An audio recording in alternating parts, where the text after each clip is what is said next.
Avez-vous déjà tenu un billet de banque entre vos doigts en vous demandant comment un simple bout de papier peut avoir autant de valeur? Ce n'est pas juste du papier et sa fabrication est l'un des processus industriels les plus secrets et fascinants au monde. Aujourd'hui, on lève le voile sur les secrets de la fabrication des billets de banque. Accrochez-vous, on plonge dans les coffres-forts de la production monétaire. Chaque billet commence sa vie non pas sur une imprimante, mais dans l'esprit d'un artiste et d'un ingénieur. La première étape est la conception. C'est un travail d'orfèvre qui peut prendre des années. Il faut créer un design qui soit non seulement esthétiquement plaisant et représentatif de la culture d'un pays, mais aussi une véritable forteresse contre la contrefaçon. Des artistes, des graphistes et des experts en sécurité collaborent étroitement. Ils dessinent des portraits, des paysages, des symboles nationaux. Mais le plus important, c'est ce qui ne se voit pas au premier coup d'œil. C'est là qu'interviennent les fameux éléments de sécurité. Vous connaissez sûrement le filigrane, ce dessin discret, visible par transparence, comme le portrait ou la valeur du billet. Il est intégré directement dans la masse du papier lors de sa fabrication, le rendant quasi impossible à reproduire avec une imprimante classique. Il y a aussi les hologrammes, ces bandes ou pastilles brillantes qui changent d'aspect quand on incline le billet. On peut y voir la valeur faciale, des symboles ou des motifs qui bougent. Et pour les plus observateurs, il y a les microtextes, des inscriptions si petites qu'il faut une loupe pour les lire. Ce sont des lignes de texte qui semblent être de simples traits, à l'œil nu. Tous ces éléments sont pensés dès la phase de design pour former un ensemble cohérent et ultra sécurisé. Maintenant, parlons de la matière première. Oubliez le papier de votre imprimante fait à base de bois. Les billets de banque sont fabriqués à partir de fibres de coton. Pourquoi du coton? Parce qu'il est beaucoup plus résistant et durable que la pulpe de bois. Un billet doit pouvoir survivre à des milliers de manipulations, des passages en machine à laver, des pliages répétés.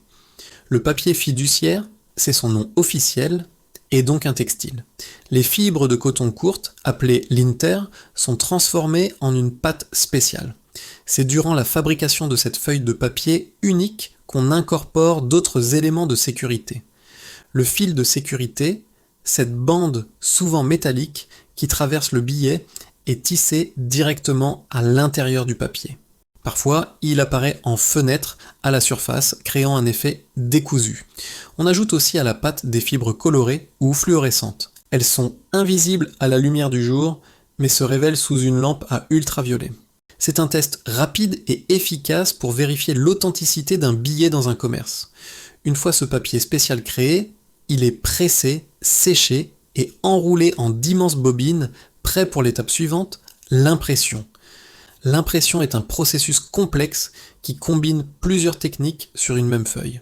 D'abord, l'impression offset. Elle permet d'imprimer les fonds colorés et les motifs complexes des deux côtés de la feuille simultanément. C'est ce qui donne au billet sa couleur de base et ses dessins de fond. Les couleurs sont parfaitement alignées au recto et au verso. Un exploit technique appelé repérage parfait. Ensuite vient la technique reine, la taille douce. C'est elle qui donne ce relief si caractéristique au toucher. Les plaques d'impression sont gravées en creux. Une encre très épaisse remplit ces creux. Puis, une forte pression est appliquée pour transférer l'encre sur le papier. C'est grâce à la taille douce que l'on peut sentir du bout des doigts les portraits, la valeur du billet ou certaines lettres. Ce relief est un signe d'authenticité majeur et très difficile à imiter pour les faussaires. Après cela, on peut ajouter d'autres couches. La sérigraphie est utilisée pour appliquer des encres spéciales, comme l'encre à couleur changeante, aussi appelée encre optiquement variable.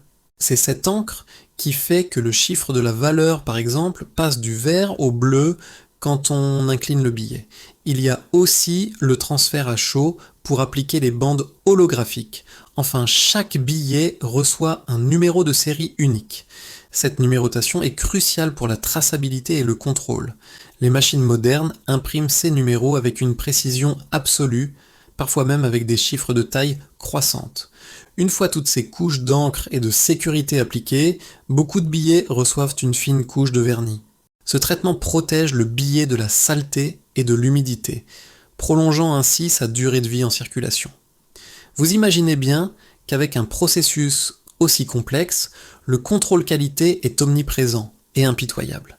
À chaque étape, des systèmes de vision par ordinateur scannent chaque feuille à très haute vitesse. Ils recherchent le moindre défaut, une couleur qui bave, un décalage d'un dixième de millimètre, un filigrane mal positionné. Toute feuille présentant une imperfection est immédiatement écartée et détruite.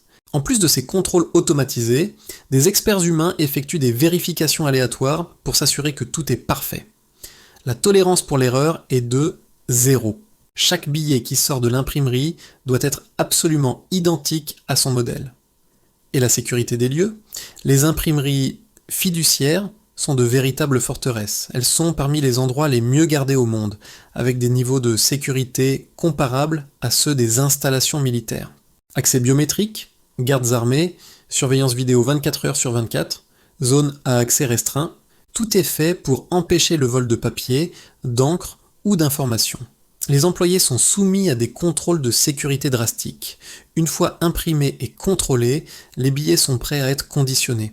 Les grandes feuilles sont découpées en billets individuels par des massicots de haute précision.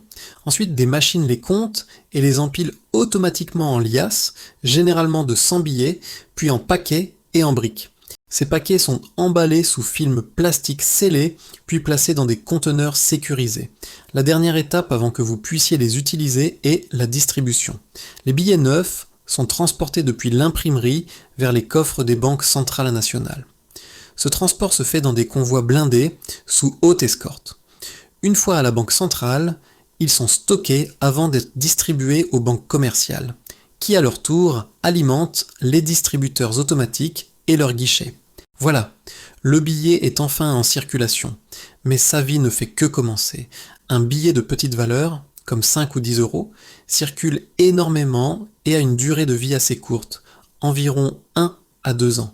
Un billet de grande valeur, comme 200 ou 500 euros, est moins utilisé dans les transactions quotidiennes et peut durer plus de 10 ans. Au fil de leur vie, les billets s'usent, ils se déchirent, se salissent, se ramollissent. Les banques commerciales ont pour consigne de trier les billets qu'elles reçoivent. Les billets en bon état sont remis en circulation. Les billets trop usés ou endommagés sont envoyés à la banque centrale. Là, ils subissent un dernier contrôle pour vérifier leur authenticité, puis ils sont détruits. La destruction se fait généralement par des broyeuses qui les transforment en confettis.